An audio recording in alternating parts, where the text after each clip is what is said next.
Woke up after the first day of the airbag and I am pretty fresh, just like emotionally drained. My legs are rubber.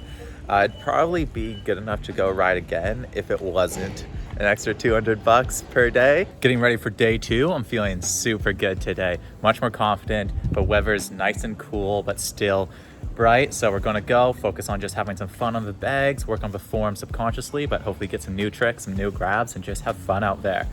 Day two is a wrap. I didn't manage to film midday recaps because it turns out on the weekends the airbag opens at 11:30 instead of 1:30. So I showed up and like the cars stopped running at 5. So I'm like, oh my God, I only got 3.5 hours to airbag it up. So I was just grinding, head down, lapping. And I was like, my plan going today, I was gonna just go in steezy, not worry about my form, just try to get some sick tricks. And I got humbled. I went for a front free. It went okay, pretty meh. And I was like, okay, I'll go straight into front 7. Washed out like crazy. Did not work at all. And that sort of shook me. Then the 30-minute break happened. I went over to the little kid airbag. Didn't film this because my phone was up top. But I went in and was like, okay, I'll do a couple cab underflips because I want to cab up 9 today. And then just almost ate shit on the in run in the air. It's hard riding those airbag switch for the first time. So that didn't go well. But I just had to sort of stew in that and was like, okay, sort of got me down, but I went and bounced back, went and did another front free, did a front 7 nose grab, and I was like, okay, let's give a front 10 a go. Front 10 didn't work. It turns out I was using the wrong kind of wax. I was using normal snowboard wax where you need a special airbag kind of wax. So I was going too slow. So I switched to backside and I had better luck with that. And I just spent the day grinding on my backside principles. Did a bunch of back frees, working on doing my transition from heels, flat base to toes a lot softer, staying a lot lighter on the edge. And it went well. Started to get some good back frees. I started to get some really good back 7s and felt really steezy for melon grab, just building it up. And I was just focused on grinding the fundamentals.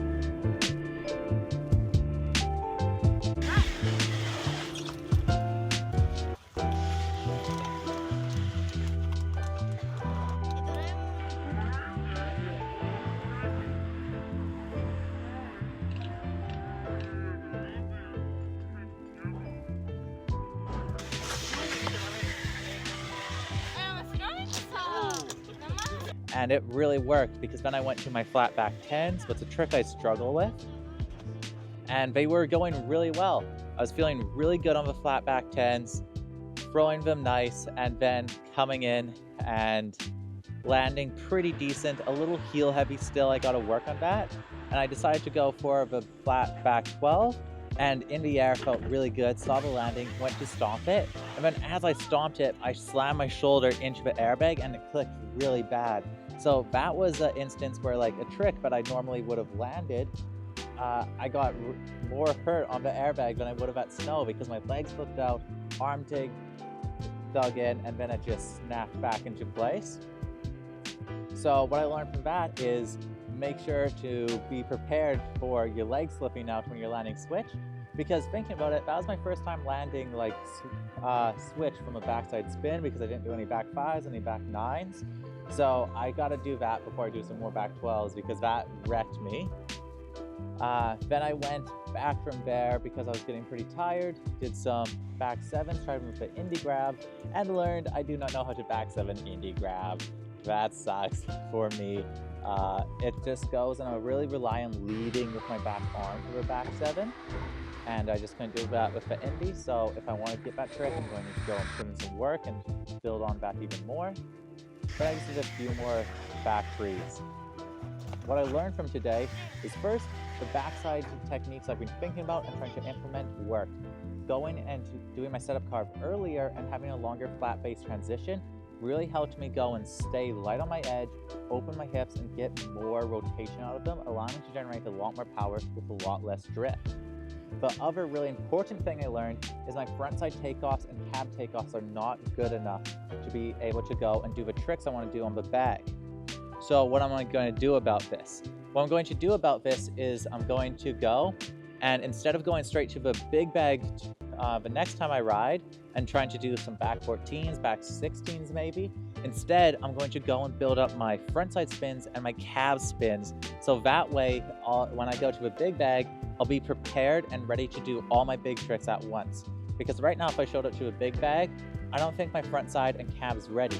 The reason why they're not ready is because I'm way too edge heavy. I'm doing a very aggressive toe edge, shifting to my heel edge, and that's causing my weight to go shift back and it's scuffing me while having my board rotate at an angle. What I need to do is focus on keeping my board much straighter up the jump.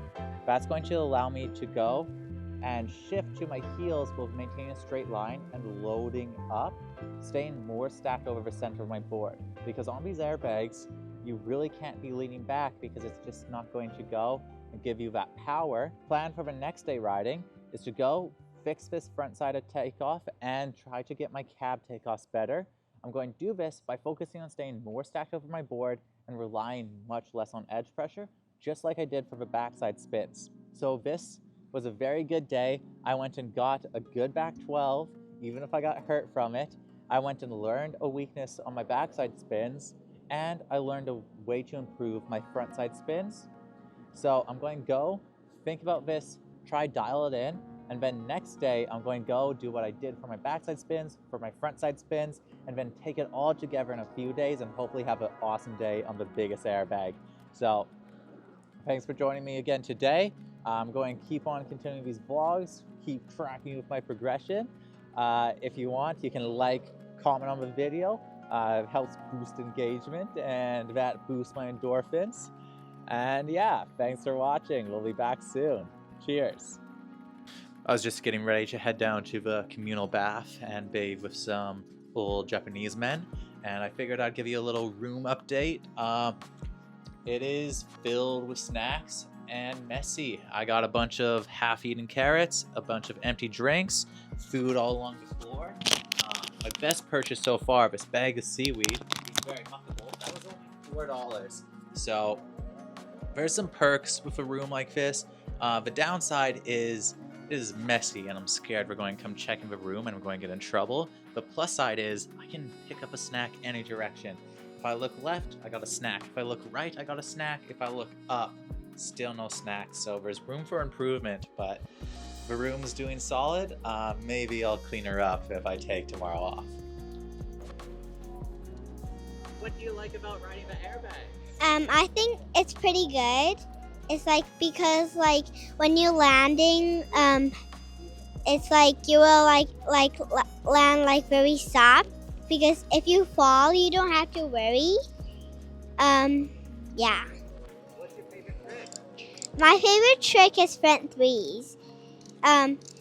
Because it's like it's not like it's pretty fun and it's not too big that like and it's like the spin is not too big and it's not really like small, so it's kind of boring if it's too small. Like don't like spin too early. If you spin too early, you'll like you don't get enough like speed like to go like very high. So sometimes you just like land not really like straight.